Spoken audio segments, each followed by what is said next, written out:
अस्सलाम वालेकुम। अयाज़ बाज़ई GPO चौक कोयटा पे मौजूद हूँ। यहाँ पे बलोच यकजहती कमेटी की तरफ से एक एहतजाजी धरना शुरू है ज़हीर के नाम से, जो लापता हुए हैं उनके हवाले से। पिछले दिनों जो है वो हालात भी कशीदा हुए थे, मुख्तलिफ वाक़यात जो है वो रूनुमा हुए हैं। मेरे साथ यहाँ पे बीबो बलोच मौजूद है, उनके साथ बात करते हैं। बीबो साहिबा, हमें थोड़ा सा ये बताइए कि उन दिनों पिछले दिनों हुआ क्या था, आपके ऊपर भी तशद्दुद हुआ था? बिल्कुल, पिछले दिनों ये हुआ था कि ज़हीर अहमद की जो धरने को हम दिए बैठे हुए थे, 9 दिन मुकम्मल हो रहे थे, तो हमने इस सिलसिले में एक पुरअमन एहतजाजी रैली की अनाउंसमेंट की थी। जब हमारी एहतजाजी रैली 11 बजे रवाना हुई तो QD ऑफिस के सामने पुलिस ने हमें भारी नफरी के साथ रोका गया। हमने पूछा कि आप हमें क्यों रोक रहे हो? तो उन्होंने कहा कि आप लोगों की तरफ से हमें सिक्योरिटी के खदशात हैं।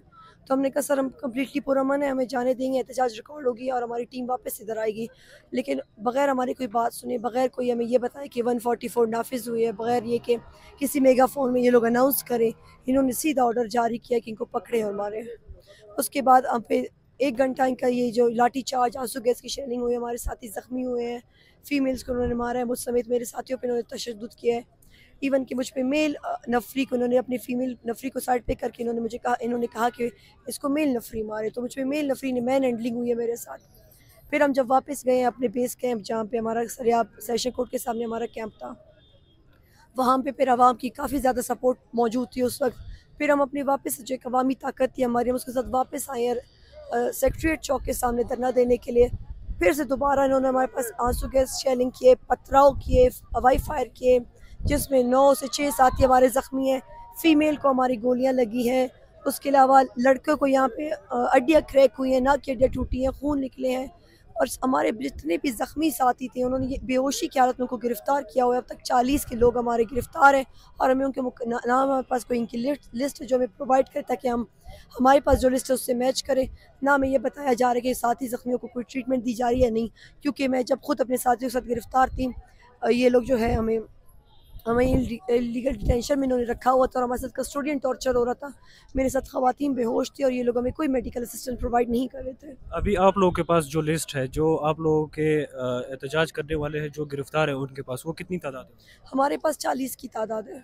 उनमें खवातीन कितनी हैं? ख़वातीन हम 6 अरेस्टेड थे और हम रिहा हो गए थे। आप लोगों के साथ जेल में क्या सलूक रहा? दरअसल हमें जब यहाँ पे बहुत ज़्यादा तशद्दुद करके, बहुत ही ज़्यादा तशद्दुद रेड ज़ोन में, यहीं पे हमें काफ़ी ज़्यादा मारा गया।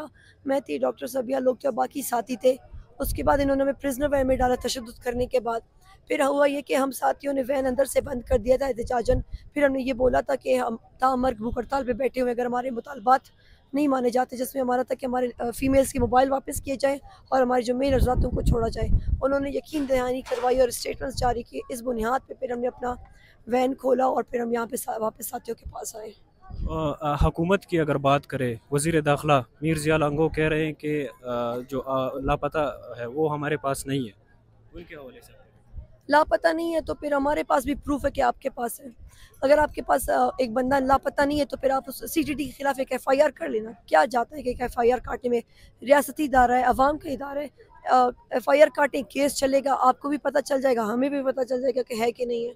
जो झूठ पे झूठ बोलने की क्या ज़रूरत है? जब आप बात छुपा रहे होते हो तभी आप झूठ बोल रहे होते हो ना, इसके अलावा तो झूठ की ज़रूरत नहीं पड़ती है। जब आप सच और हक पे हो तो फिर आप झूठ नहीं बोलते। अब आगे का लाहेअमल क्या है आप लोगों का? आप लोगों की मुज़ाकरात भी चल रही है? बिल्कुल, हमारे मुज़ाकरात चल रहे हैं। डॉक्टर मारंग और दीगर साथी अंदर बैठे हुए हैं इस वक्त लवाहिकीन के साथ-साथ, और हमारी यही कोशिश है कि हमारे साथियों को रिहा किया जाए और ज़हीर अहमद को बाज़ियाब किया जाए। तो आगे का अमल हम मुज़ाकराती टीम के वापस आने के बाद तय करेंगे। आपकी आवाज़ भी जो है वो बहुत बैठ गई है। मेरे ख्याल से बहुत नारे लगाए आपने। ये नारों की नहीं है, ये साथियों को बचाने के लिए, चीखने के लिए आवाज़ गई है इस दफ़ा। बहुत शुक्रिया। ठीक है, सलामत रहें।